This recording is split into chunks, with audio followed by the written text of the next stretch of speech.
Hawaii this morning, bright and early from the Big Island, Mr. Herschel Walker. Good morning, sir. How are you? Merry Christmas.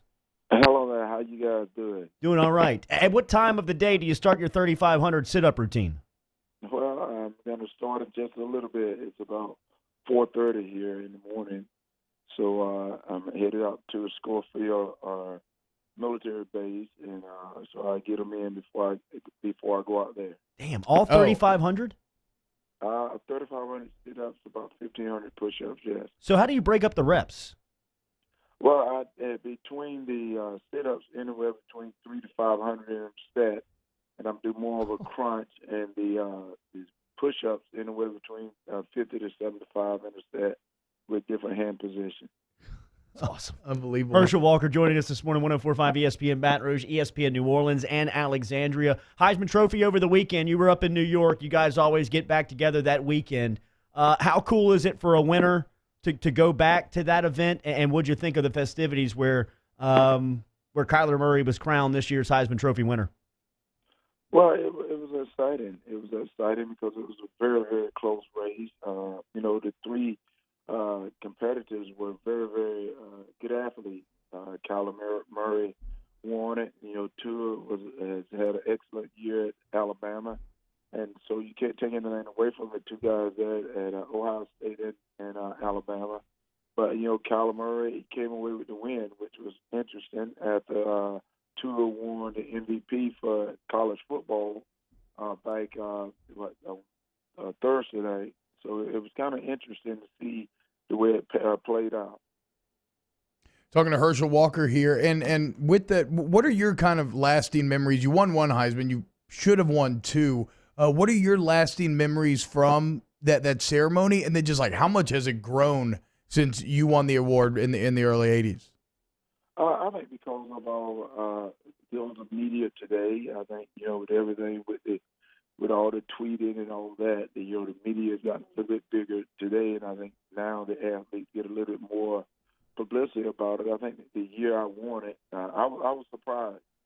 I was surprised because I was nominated as a freshman and a sophomore, and to be honest with you, winning it as a junior, I was very surprised because John Elway had a very, very good year, and I've told people this many times that if I had to vote that year at that time, I may have voted for John Elway because I think he had a great year, and my criteria that I look at, he did everything that I look at that I would have given him my vote. Do you mind telling us who you voted for this year? Well, I probably shouldn't tell you that, but Yeah. it was one of the two guys that was one and two. Because one thing that played a big role for me, and I would say this is, I thought that Tua did an incredible job there at Alabama, and then look at Murray at Oklahoma. That you look at the stats, it was almost about the same. And then what I started doing, what I try to do is I said, okay, if I take Murray off Oklahoma and put the second guy in, what will happen to that team? And did the same thing with Tua. What will happen to the team? And so you start boiling down to things like that and seeing just how those kids would play out. And I think Murray will win out on that because I think, well, even though Alabama would lose a little bit of a step, but they wouldn't lose that much. Alabama got so many great athletes. But I think Tua has made Alabama a totally different team. You watch the kid play, and he's absolutely incredible. And I tell you what, I had a chance to meet him in Atlanta at the College Football Awards, and I tell you, he is a class gentleman. His parents, and I got to meet Murray and his family as well. And I tell you what, you couldn't ask for two of the best guys to win it in college football. So you mentioned putting the second guy in, Herschel, and that's exactly what happened in that SEC championship. Unfortunately, your Bulldogs suffering, like us LSU fans, at the feet of Jalen Hurts. What were your takeaways from that SEC championship? Well, it was just I don't know whether Georgia. I'm not gonna say that they lost steam because that like in the national championship, Georgia played Alabama, but you got to play that all 60 minutes. But in the championship, it was a little bit more. But in the SEC championship, you got to think about you got to play the whole game. The game is not played 58 minutes or 59 minutes. It's played all 60 minutes, and that's what Georgia had to do. But I'm happy. I'm happy that they made it that far. I'm happy that they made it into it. And and they made it a game. I tell you, they made it exciting. They made it a game, and when they were not picked in the top four, I told someone, I said, it's sad. That's the way it happened. I don't think the public wanted to see two SEC teams back into the championship again. I don't think they wanted that. It's sad that the SEC is a very, very powerful conference right now. That that the opportunity of two teams being there is going to play out, I think, every year, because whether you're first, second, or third in the SEC, you may have a chance to go to the playoffs. Talking to Heisman winner, football legend, just overall life legend, Herschel Walker here on Off the Bench. And Herschel, you're a fighter. Did you get to watch Wilder Fury? I did. I did get a chance to watch Wilder Fury, and I tell you what, it was a close fight. And I love Wilder. I tell you what, I love Wilder a lot. I got a chance to meet him, and I tell you what, the guy can really fight. Fury, I tell you what, I watched the fight. It was close. I don't know how. It was very close, and I think a draw is the only way you could have called it, unless you called it for Fury. When you look at what Fury was doing, and I tell you what, it was a close fight. I loved it, but it was very, very close. Have you ever? I mean, how impressed as a fighter? How impressed are you with Fury's chin standing up from that 12th round punch?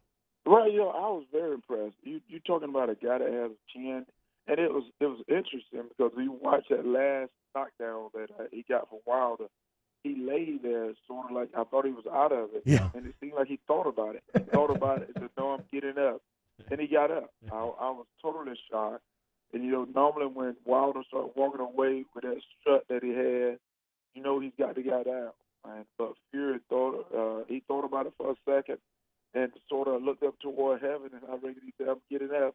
And he got up, and I tell people all the time, and I'm not going to get religious right now, but it's sort of like Jesus when he was carrying the cross.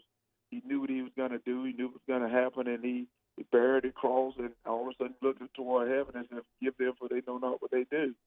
And I hate to say it, but that's the way Fury looked like he did. He was down. He got hit no two punches. He got hit with would have put a good man down. That good man wouldn't have got up. And it's wild, Herschel, because one of the things that I found very interesting is Tyson Fury, as an individual outside of the ring, is way different than he was a few years ago. And he's been very upfront about his battles with depression, with addiction, getting out of these dark times. And it's very inspiring. And you have a similar story. I mean, you came on here last time and you talked about your experiences with bullying and with stuttering as a child and kind of having to overcome that adversity, what that made you into. I was surprised to learn about a 2009 book, Breaking Free, My Life with Dissociative Identity Disorder. I guess that's 9 years ago now. I had no idea that you even went through that. What has that journey been like since 2009? It's been a great journey. Since 2009, I've been at a military base almost every 3 weeks, talking to our young men and women of service about no shame to ask for help, which is very, very important to me, because I think true heroes are those people that give their life up for someone else. That's what all young men and women of service do. And talking with them and seeing someone that may come out and say that they're struggling with something makes me feel good. Or going into an airport, having someone walk up to me that I don't even know and start telling me what's going on in their life. When people talk about mental health, people really, really get nervous and get scared about it, because you've seen so many movies, and the movies sort of scare you to death. But I say, we all have challenges in life. How you face those challenges is very, very, it's very tough. And, you look at Fury, he's went through a tough time. But what's funny, you see how he talks about God, he talks about Jesus so much. And I tell you what, I mean, that he's on fire. He know how God has delivered him from it. And I tell people this, when you're going through something, sometimes you're in a very, very dark place. You're in a dark place. Don't think that no one cares about you. You think that no one is there to help you. But I'm here to tell you that, if you're in a dark place, that don't worry about it. The Lord is there, but you got to worry about more than just yourself, because you're accountable for more than just yourself. You have loved ones that love you, friends that love you. So I'm sorry to tell you, but it's your responsibility to know that you can get help, and I'm here to tell you that you can get help. Great message here this morning from Herschel Walker. Herschel, when you go to the military base this morning, is the training more around physical or mental help with the soldiers? It's a combination of both, because that's what it is when you're struggling. It's mental and physical, because your mental gets you down, your physical goes to waste as well, but you got to be strong on both ends. And today we're headed to Schofield base, and we're going to talk to them about different things. Going to say hello first of all and thank them for their service. We're going to do an MMA training and a couple of clinics there. And tomorrow we're going to go out to Hickman and Pearl Harbor. And that's what I want the soldiers to see. One of the things people talk about all the time, when you mention Herschel Walker, they start talking about the dissociative identity disorder. People assume that because I've been to a hospital that I'm a little weaker now than I was when I was playing, but all of a sudden they get an opportunity to lock arms with me where we may do a little bit of role. They learn Never real mind. quick. Yeah, they learn that, whoa, this guy is different than what I thought he was.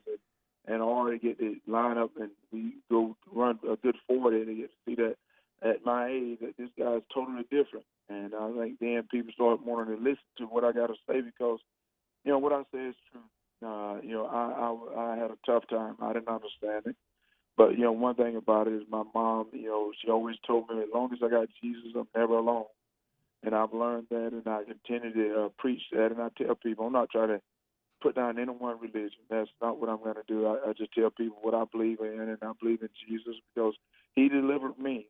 And this is honest truth. I never drank, never taken a drug. I've always thought, I was raised in the church. That's one thing that was so important. I was raised in the church. And as I got out of football, that's when I saw the problem being played in my life. I think athletes today, and you see it in the NFL, athletes they have problems and they may not know what's going on. But I say to them, I say to the NFL, I wish they'd come and talk with me. They come and talk to my people. Let me see if I can help someone. Let me see if I give them an opportunity to come and see what's going on. A motivating and inspiring voice here on this December morning. We appreciate your time so much, Herschel. Hopefully we can do it again soon. Merry Christmas. Hey, Merry Christmas to everyone, and happy holidays to everyone as well. Thank you, Absolutely, sir. man. Thank you so much. Herschel Walker checking in from Hawaii this morning. Walker left Georgia after his 3-year stint. First-team All-SEC selection all 3 years, three straight consensus All-American honors, and was named the SEC Player of the Year for 3 years that he was in